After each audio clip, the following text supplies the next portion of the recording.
अचलगढ़। थूकना का तो अचलगढ़ लग गया, अचलगढ़ फोर्ट लगा है। क्या Head west toward Guru Shikhar Road, then turn left onto Shikhar Road. Take the next left onto Guru Shikhar Road, then turn left to stay on Guru Shikhar Road. Manual डरना पड़ेगा। कहाँ से? The next left stay on Guru Shikhar Road. Continue on Guru Shikhar Road for 7 kilometers. Guru Shikhar से निकल रहा हूँ।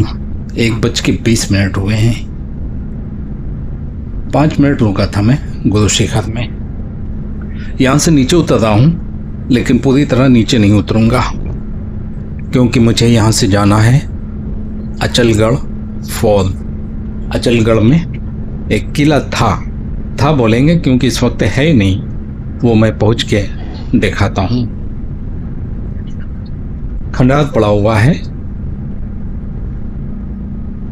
किला मौजूद नहीं है। बुरी हालत भी नहीं है, बिल्कुल मिसमार हो चुका है। दूसरे गियर पर उतर रहा हूँ, क्योंकि ढलान में ज़्यादा ब्रेक नहीं मारना चाहिए, और दूसरे गियर पे रखूँगा तो गाड़ी की स्पीड बढ़ेगी नहीं ढलान की वजह से। हालांकि मेरी गाड़ी ऑटोमेटिक है, मारुति सुजुकी XL6 से जेटा ऑटोमेटिक, फुल ऑटोमेटिक है, लेकिन फिर भी मैनुअल का ऑप्शन तो होते ही है ऑटोमेटिक में भी। अगर AMT होती, AMT ऑटोमेटिक होती, तो मुझे मैनुअल में डालने की ज़रूरत नहीं थी, क्योंकि AMT में जब तक रेस नहीं देंगे गियर नहीं चेंज होते हैं। 100 किलोमीटर का पेट्रोल खर्चा हो गया इतने में। पेट्रोल का आना हुआ है। शाम को रेंज बढ़ जाएगी। हाँ बढ़ी। गाड़ी नीचे से करा देंगे। नीचे से? हाँ पैर तक है क्या? अभी नहीं, ऐसे चालू किया तो अब अच्छा लगा। हाँ मैंने भी तलुआ में हेड लग रही थी। AMT में जब तक रेस नहीं देंगे गियर आगे नहीं बढ़ते हैं, चेंज नहीं होते हैं। टाटा टिगोर में AMT गियर था, तो उसमें मैनुअल की ज़रूरत नहीं पड़ती थी। जब तक रेस नहीं देंगे तब तक गियर चेंज होते नहीं थे। हाँ, चढ़ाई पे मैनुअल की ज़रूरत पड़ती थी। अगर 32 डिग्री की चढ़ाई है और ब्रेक मार दिया तो फिर मैनुअल में ही चढ़ा सकते थे उसको। लेकिन फुल ऑटोमेटिक गाड़ी में जैसे ही ढलान पे गाड़ी पहुंचती है स्पीड बढ़ती जाएगी, गियर आगे बढ़ते जाएंगे। रेस नहीं भी देंगे तब भी गियर चेंज होते रहते हैं। तो उसमें ज़रूरी हो जाता है कि घाटी उतरने के टाइम पे मैनुअल में डाल ली जाए, और इसीलिए मैंने मैनुअल में डाल लिया है। और इस रोड पे 2 गियर में काफ़ी है नीचे उतरने के लिए। जब अच्छी वाली रोड मिलेगी तो तीसरे गियर पे उतरेंगे। उरिया पहुंच चुका हूँ। गांव का नाम है उरिया। यहाँ पे कुछ दुकानें हैं खाने पीने की। इस तरफ तो आए नहीं थे। इधर ही से आए थे।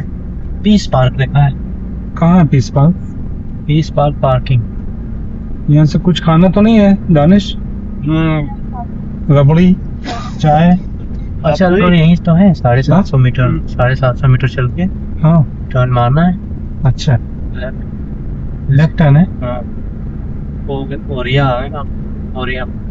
वधिया आ गए। 300 meters, turn left onto Achimut Road. ये एक्स में है। ये कभी बात कह रहा था। गूगल का क्या कहना है? लेफ्ट मारना है 100 मीटर पे। Take a second left onto Achimut Road. अच्छा ये रोड है, चल कर नीचे। Continue for 2 meters. अचलगढ़ की तरफ मुड़ चुका हूँ, और यहाँ से कुछ किलोमीटर है, ज़्यादा दूर नहीं है, पहुँचने वाला हूँ। ऊपर जाने की रास्ता बहुत पतली है, इसलिए वहाँ पे जो पुरानी थार खड़ी रहती हैं वो लेके जाती हैं 300 रुपये में। पहुँच चुका हूँ। मेरी गाड़ी नहीं निकल सकती, वो मैं दिखाऊंगा कैसे।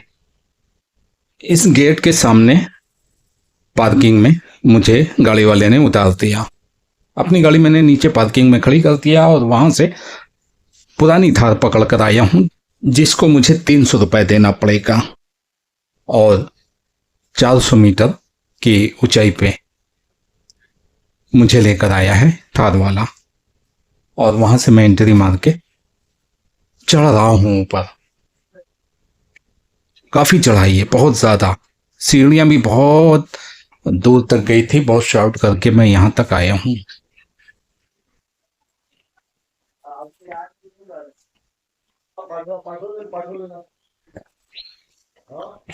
एकदम सुनसान जंगल है, सिर्फ चिड़ियों की चहचहाने की आवाजें आती हैं और अपने कदमों की आवाजें आती हैं। दोहराता हो।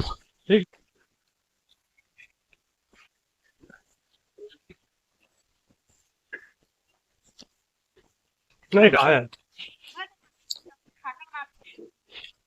पूरी तरह ऊपर चढ़ चुका हूँ और यहाँ तक आने के बाद मैं कंफ्यूज हो गया कि मैं यहाँ आया क्यों हूँ। यहाँ तो कुछ है ही नहीं, किला तो नजर ही नहीं आ रहा है।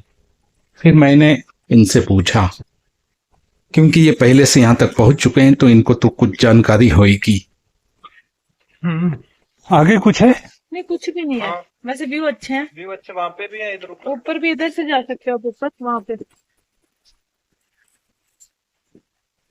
इन्होंने बताया आगे कुछ व्यूज हैं और ऊपर भी जा सकते हो, लेकिन मैं ऊपर नहीं जाऊंगा, यहीं तक हवा टाइट हो गई है क्योंकि पैर का बैलेंस बराबर पड़ नहीं रहा है, पंजे दुखने लगे हैं, घुटने तो दुखने ही लगे हैं। सीढ़ी चढ़ने में ऊंचे ऊंचे पहाड़ थे दादा। ये है किला लेफ्ट साइड में, बल्कि बोलना चाहिए कि कभी किला था। ये अभी कुछ नहीं है, सब खत्म हो चुका है, कुछ भी नहीं बचा। यहाँ का व्यू अच्छा है, 5600 फीट की ऊंचाई पे ये भी है और यहाँ से नीचे का व्यू बड़ा जबरदस्त आ रहा है। दिखाता हूँ खामोशी से।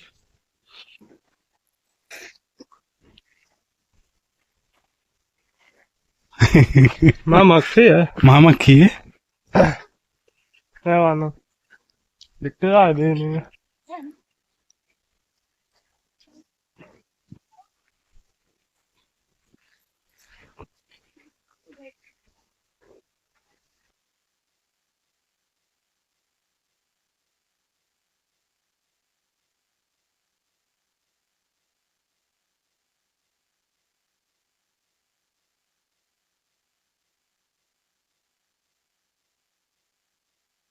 अब मैं नीचे उतर रहा हूँ, गाड़ी वाला मेरा इंतजार कर रहा था और मैं गाड़ी में आकर बैठकर नीचे उतर रहा हूँ और मैं दिखाता हूँ कि कितनी पतली रास्ता है जहाँ से मेरी गाड़ी नहीं निकल सकती थी।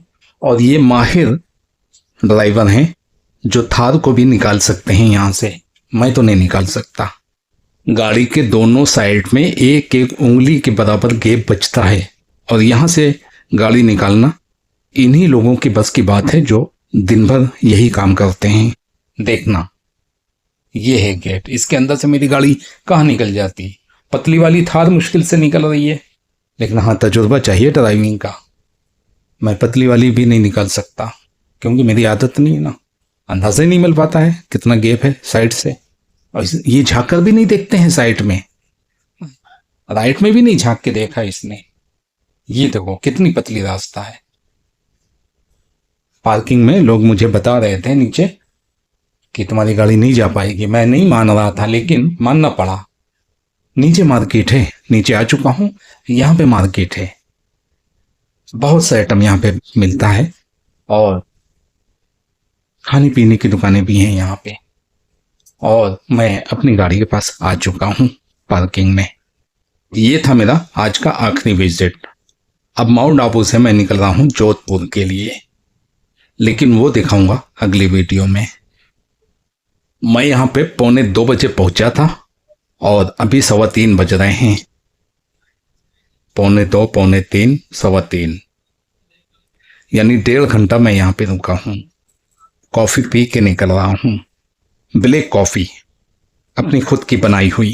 गर्म पानी बोतल में है मेरे पास। जब मैं सुबह होटल से निकला था तो मैं गर्म करके बोतल में भर लिया था। अब ये रात तक गर्म मिलेगा और जगह जगह पे कॉफ़ी पी सकता हूँ क्योंकि केतली मेरी गाड़ी में हर वक्त रहती है और 220 वाट पे ही काम करती है वो। इसलिए जिस होटल में रुकता हूँ वहीं पे पानी गर्म कर लेता हूँ।